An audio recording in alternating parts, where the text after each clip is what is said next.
Hi guys, എല്ലാവർക്കും മച്ചൻ ടോക്സിലേക്ക് സ്വാഗതം. ഇന്നത്തെ നമ്മുടെ ടോപ്പിക് എന്ന് പറയുന്നത് ഹേമ കമ്മിറ്റി റിപ്പോർട്ടിനെ പറ്റിയാണ്.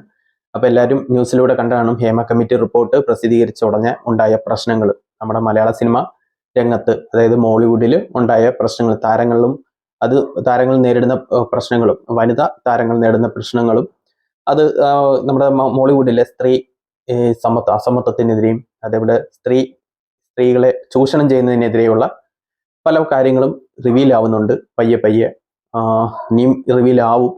അപ്പോൾ അതുണ്ടാകുന്ന പ്രശ്നങ്ങൾ എന്തൊക്കെയാണ്, ഇനി ഫ്യൂച്ചറിൽ ഉണ്ടാകുന്ന കാര്യങ്ങൾ എന്തൊക്കെയാണ്, അതിനെപ്പറ്റി നമ്മളൊരു വിശകലനം നടത്തുകയാണ്.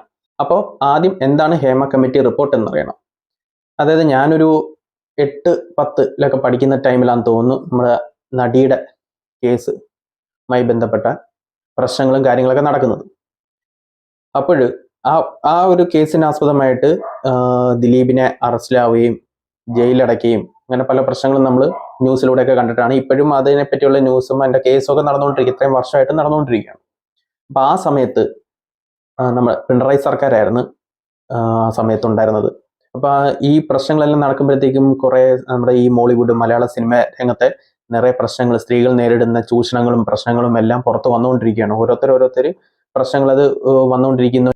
അതിൽ ദേശീയ വനിതാ കമ്മീഷൻ ഇടപെടുകയും അപ്പോൾ അത് നമ്മുടെ പിണറായി സർക്കാരിന് കൂടുതൽ പ്രഷറിലാവുകയും ചെയ്തു. അപ്പോൾ അന്വേഷണം വേണം എന്നുള്ള രീതിയിൽ നാനാ ഭാഗത്തു നിന്നും പ്രശ്നങ്ങളും അതേപോലെ ഫോഴ്സും കാര്യങ്ങളൊക്കെ പ്രഷറൊക്കെ വന്നപ്പോഴത്തേക്കും അവരൊരു കമ്മിറ്റി രൂപീകരിച്ച് ഒരു റിപ്പോർട്ട് കൊടുക്കാൻ പറയുന്നു.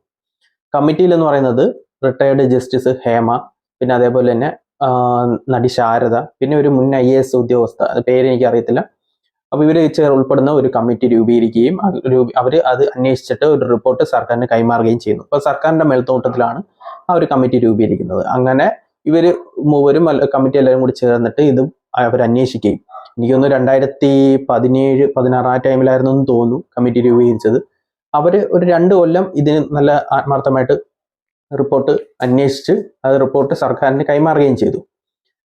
ചെയ്തപ്പോൾ നമ്മൾ സ്വാഭാവികമായ റിപ്പോർട്ട് അത് അവർ അനലൈസ് ചെയ്ത് അത് പഠിച്ച് പ്രോപ്പർ നടപടി എടുക്കുമെന്ന് കരുതിയിരുന്നെങ്കിൽ പിന്നെ അതിൻ്റെ അനക്കമില്ലായിരുന്നു.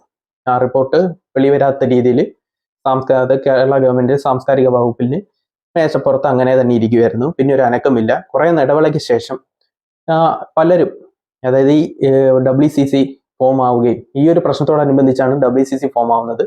അതായത് വുമൻസിന് വേണ്ടിയിട്ട്, അതായത് മോളിവുഡ് ചലച്ചിത്ര രംഗത്തിലെ വുമൻസിന് വേണ്ടിയിട്ടൊരു കമ്മിറ്റി അല്ല, ഒരു സംഘടന എന്നല്ല, ഒരു ഉൾസംഘടന എന്ന് പറയാം, ഉപസംഘടന എന്ന് പറയാം. അമ്മ എന്ന സംഘടനയ്ക്കകത്തുള്ള ഒരു സംഘടന എന്ന രീതിയിൽ WCC ഫോം ആവുകയും, അത് ബദലായിട്ടാണ് ആദ്യം ഫോം ആയത്. പിന്നെ അവർ ജോയിൻ ആവുകയും പിന്നെ അതിനൊരു സപ്പോർട്ട് കൊടുക്കുന്ന രീതിയിലൊക്കെ ആവുകയും ചെയ്തു.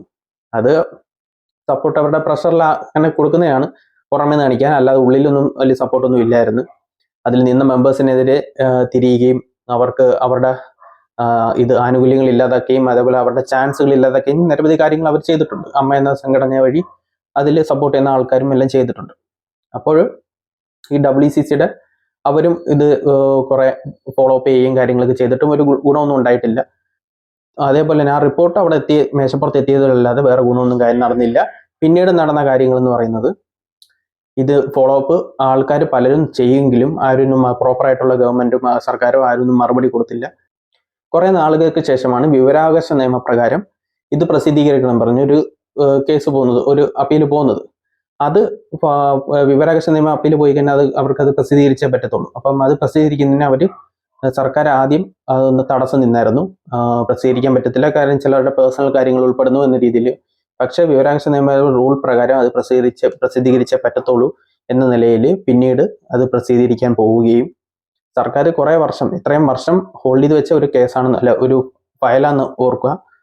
വിവരാവകാശ നിയമപ്രകാരം അപ്പീൽ 2ാമത്തെ വട്ടം പോയപ്പോഴാണ് ഇത് പ്രസിദ്ധീകരിക്കാൻ ഇറങ്ങിയിരിക്കുന്നത്. അതിൻ്റെ ഇടയിൽ 2 സ്റ്റേ മേടിക്കാനുള്ള ഹർജിയും വന്നിട്ടുണ്ട്. അതൊന്നും പക്ഷേ ഏറ്റില്ല, ഹൈക്കോടതിയിൽ അതൊന്നും ഏറ്റിട്ടില്ല, പ്രസിദ്ധീകരിക്കേണ്ടി വന്നു. അതിൽ പറയുന്ന മെയിൻ കാര്യങ്ങൾ, ഈ കമ്മിറ്റിയിൽ റിപ്പോർട്ടിൽ പറയുന്ന മെയിൻ കാര്യങ്ങൾ എന്ന് പറയുന്നത്, മോളിവുഡ് മലയാളം ഇൻഡസ്ട്രിയിൽ സ്ത്രീകൾ, വനിതാ താരങ്ങൾ നിരവധി ചൂഷണം, അത് മെയിൻ താരങ്ങളെന്നല്ല, താഴെ ഏറ്റവും ഈ സഹതാരങ്ങളൊക്കെ ഉണ്ടല്ലോ, അവർക്കും എല്ലാ വനിതാ താരങ്ങൾക്കും ചൂഷണം നേരിടുന്നുണ്ടെന്നും, അതേപോലെ തന്നെ അവർക്ക് ഫുഡിനാണെങ്കിലും ഒരു വേർതിരിവുണ്ട്, അവർക്ക് അവരുടെ പ്രാഥമിക കാര്യങ്ങൾ നിറവേറ്റണതിനുള്ള സൗകര്യങ്ങൾ ഏർപ്പെടുത്തിയിട്ടില്ല. പിന്നെ അതേപോലെ തന്നെ ചൂഷണങ്ങൾ ശരിക്ക് നടന്നിട്ടുണ്ട്. രാത്രി കാലങ്ങളിൽ ഇവർ വനിതാ താരങ്ങളുടെ ഹോട്ടൽ മുറിയുടെ ഡോറുകളിൽ വരെ വന്ന് തട്ടുകയും എല്ലാം ചെയ്യാനുള്ള ഒരു രീതിയിൽ പ്രവണതയിലൊക്കെ നടന്നിട്ടുണ്ട്. അങ്ങനെ പല കാര്യങ്ങളും ആ റിപ്പോർട്ടിൽ പറയുന്നുണ്ട്. അതൊക്കെ മലയാളികൾ അത് കേട്ടിട്ട് അക്ഷരാർത്ഥത്തിൽ ഞെട്ടിയിരിക്കുകയാണ്.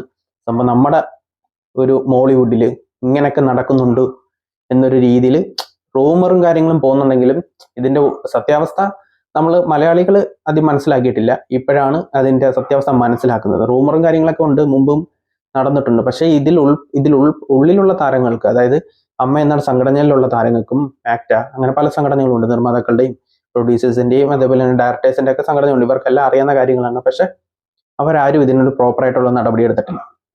ഇപ്പൊ തന്നെ ഈ റിപ്പോർട്ട് വെളി വന്നതിന് ശേഷവും അമ്മ എന്ന സംഘടനയിൽ ഇപ്പൊ സിദ്ദിഖ് പറഞ്ഞേക്കുന്നതെന്ന് പറഞ്ഞാൽ റിപ്പോർട്ട് എന്തോന്ന് അറിയത്തില്ല, അത് പഠിച്ചിട്ട് പറയാം. പിന്നെ ഇപ്പൊ നമുക്ക് അമ്മ ഈ വനിതാ അവാർഡോ അമ്മയായിട്ട് ബന്ധപ്പെട്ട് വനിതാ അവാർഡിന്റെ അതിന്റെ താരനിശ അടക്കുക. അപ്പൊ അതുമായിട്ട് ഉള്ള പ്രോഗ്രാമാണ്. പ്രോഗ്രാം കഴിഞ്ഞിട്ടൊക്കെ നോക്കാം എന്നുള്ള രീതിയിൽ. അങ്ങനെ പ്രോഗ്രാം കഴിഞ്ഞിട്ട് നോക്കേണ്ട ഒരു കാര്യമാണ് ഇത് എന്നൊരു ചോദ്യമാണ് ഉള്ളത്. അപ്പൊ അതൊരു മനഃപൂർവ്വം അവോയ്ഡ് ചെയ്യുന്നതാണ്. അതായത് അവരിതിൽ ഇടപെട്ടാലാണ് കൂടുതൽ അത് വഴിവെക്കത്തുള്ളൂ. അല്ലെങ്കിൽ എന്തുവാ, കുറെ ന്യൂസിൽ കുറെ ഡിബേറ്റും ഇതേപോലെ യൂട്യൂബിൽ ഞങ്ങളെ പോലുള്ള യൂട്യൂബേഴ്സ് ജസ്റ്റ് ഒരു സംസാരം, ഒരു ചർച്ച നടക്കും, അത്രേ ഉള്ളൂ. അവർ മൈൻഡ് ചെയ്യായിരുന്നു കഴിഞ്ഞാൽ കുറെ നാൾ കഴിഞ്ഞാൽ അതങ്ങ് മാറിപ്പോകും എന്ന രീതിയിലാണ് അവർ ആ രീതിയിൽ എടുത്തത്. സർക്കാരായിട്ട് മുമ്പോട്ടും പോകത്തില്ല. സർക്കാർ ഇവരെ സപ്പോർട്ട് ചെയ്താണ് നിൽക്കുന്നത്. കാര്യം എന്ന് പറഞ്ഞാൽ അറിയാം, ഊഹിക്കാം, നമുക്ക് തന്നെ ഊഹിക്കാന്നേ ഉള്ളൂ. ഇതിൽ അവരിൽ ഉള്ള ആൾക്കാർ സഹിതമുണ്ട്. അപ്പൊ അതൊക്കെ അവർക്ക് സംരക്ഷിച്ചേ പറ്റത്തുള്ളൂ. പിന്നെ നമ്മളിപ്പം എത്ര ഇനി ഫാൻസ്, എനിക്കെന്ന് പറഞ്ഞാൽ തന്നെ മലയാള സിനിമയിൽ തന്നെ ഇഷ്ടംപോലെ ഞാൻ ഹാർഡ് കോർ ഫാനാണ്. ചില ആൾക്കാരുടെ ഇഷ്ടംപോലെ ആൾക്കാർ എനിക്ക് നല്ല ഇഷ്ടമുള്ള ആൾക്കാരുണ്ട്. പക്ഷെ തെറ്റ് ചെയ്തിട്ടുണ്ടെങ്കിൽ നമ്മൾ ഫാൻസും ഒക്കെ മാറ്റി വെക്കുക, അതേപോലെ തന്നെ പേഴ്സൺ ഫേവറേറ്റ്സും മാറ്റി വെക്കുക. തെറ്റ് ചെയ്തിട്ടുണ്ടെങ്കിൽ ഉപ്പ് തിന്നവൻ വെള്ളം കുടിച്ചേ പറ്റത്തുള്ളൂ. അപ്പം തെറ്റ് ചെയ്തിട്ടുണ്ടെങ്കിൽ ഏതൊരു വലിയ താരമാണെങ്കിലും, നമ്മുടെ ഏറ്റവും പ്രിയപ്പെട്ട താരമാണെങ്കിലും ദിലീപിന് മാത്രം ശിക്ഷ കിട്ടിയിട്ട് കാര്യമില്ല. തെറ്റ് ചെയ്ത് എല്ലാവർക്കും ശിക്ഷ കിട്ടണം. ദിലീപിനെ മാത്രം ക്രൂശിക്കേണ്ട കാര്യമില്ലല്ലോ. ഇപ്പൊ ഇവര് പവർ ടീം എന്ന് പറയുന്ന ഒരു 15 അംഗ പവർ ടീം ഉണ്ട് എന്നാണ് പറയുന്നത്. അതായത് മോളിവുഡ് ഇൻഡസ്ട്രിയിൽ 15 അംഗ പവർ ടീം ഉണ്ട്. അവരാണ് ഇത് ഹോൾ ഇൻഡസ്ട്രി നിയന്ത്രിക്കുന്നത്. ആരൊക്കെ കയറണം, ആരൊക്കെ ഇറങ്ങണം, ആരൊക്കെ പോകണം, എങ്ങനെ നടക്കണം, എങ്ങനെ ഇരിക്കണം എന്നുള്ള രീതിയിൽ ഫുൾ കൺട്രോൾ അവരുടെ കയ്യിലാണെന്നാണ് പറയുന്നത്. അതിൽ വലിയ താരങ്ങളുണ്ട്, നിർമ്മാതാക്കളുണ്ട്, പ്രൊഡ്യൂസേഴ്സ് ഉണ്ട്, മന്ത്രിമാർ വരുന്ന ഉൾപ്പെടെ ടീമുകളാണ് ഈ പവർ ടീം എന്ന് പറയുന്നത്. അവരാണ് നിയന്ത്രിക്കുന്നതെന്നാണ് പൊതുവെ ഈ റിപ്പോർട്ടിൽ പറയുന്നത്. അപ്പം സർക്കാർ മുൻകൈ ഇറങ്ങത്തില്ല. പക്ഷേ വേറൊരു രക്ഷയില്ല, കോടതി ഇടപെട്ടു, റിപ്പോർട്ട് സബ്മിറ്റ് ചെയ്തേ പറ്റൂ. അതായത് ഇപ്പൊ റിപ്പോർട്ട് പ്രസിദ്ധീകരിച്ചേക്കുന്നതെന്ന് പറഞ്ഞാൽ എത്ര പേജ് എന്ന് എനിക്ക് കൃത്യമായിട്ട് അറിയത്തില്ല. അത്രയും പേജിൽ ഒരു പകുതിയും വിഴുങ്ങിയിട്ടാണ് ഇപ്പൊ റിപ്പോർട്ട് വിട്ടേക്കുന്നത്, വിവരാവകാശ നിയമപ്രകാരം വിട്ടേക്കുന്നത്.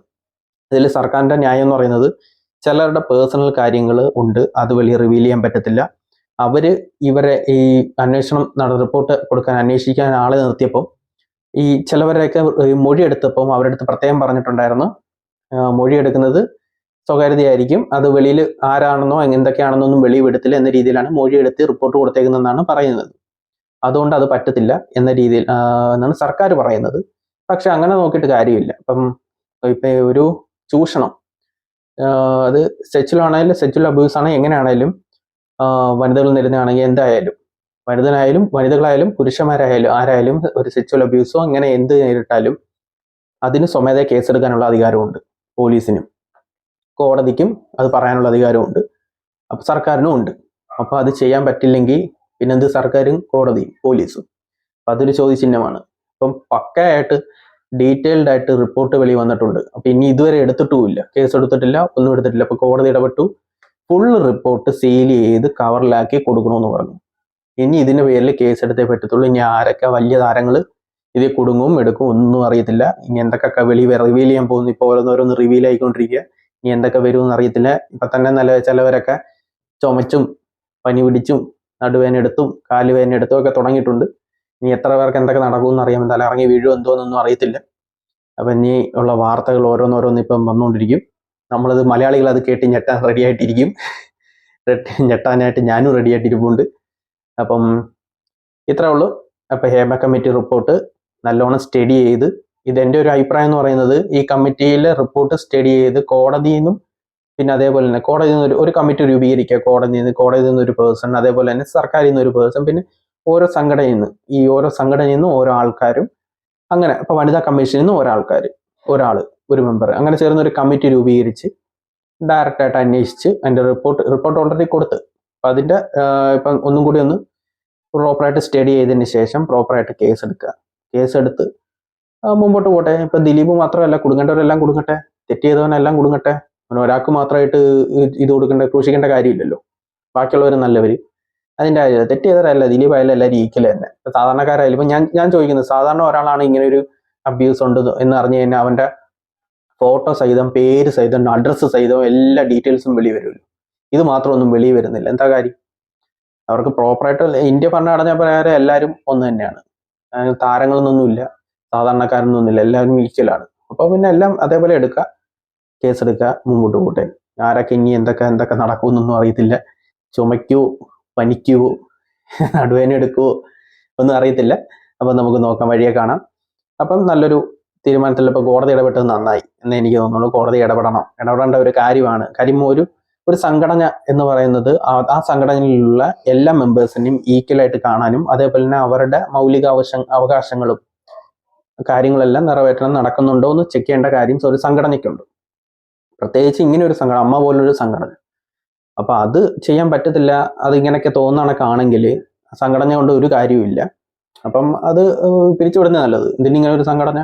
പിന്നെ അതേപോലെ തന്നെ ആ സംഘടനയിൽ ഇങ്ങനെ ഒരു സ്ത്രീകളെ അരക്ഷിതാവസ്ഥയും അതേപോലെ അസമത്വം നേരിടുന്നുണ്ടെങ്കിൽ, ചൂഷണം നേരിടുന്നുണ്ടെങ്കിൽ, ബാക്കി ഇതേപോലെ എത്ര സംഘടനകളുണ്ട്, എല്ലാ സംഘടനകളിലും ഇതേപോലുള്ള കാര്യങ്ങൾ അന്വേഷിക്കണം.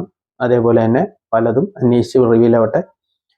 അപ്പം കുറ്റം ചെയ്തവരെല്ലാം അകത്ത് പോട്ടെ എന്നല്ല, നിയമത്തിന് മുമ്പ് വരട്ടെ. അപ്പം നല്ലൊരു ടോപ്പിക്കായിട്ട് അടുത്ത വീഡിയോയിൽ വരുന്നതായിരിക്കും. അപ്പോൾ എല്ലാവർക്കും ഓൾ ദ ബെസ്റ്റ്.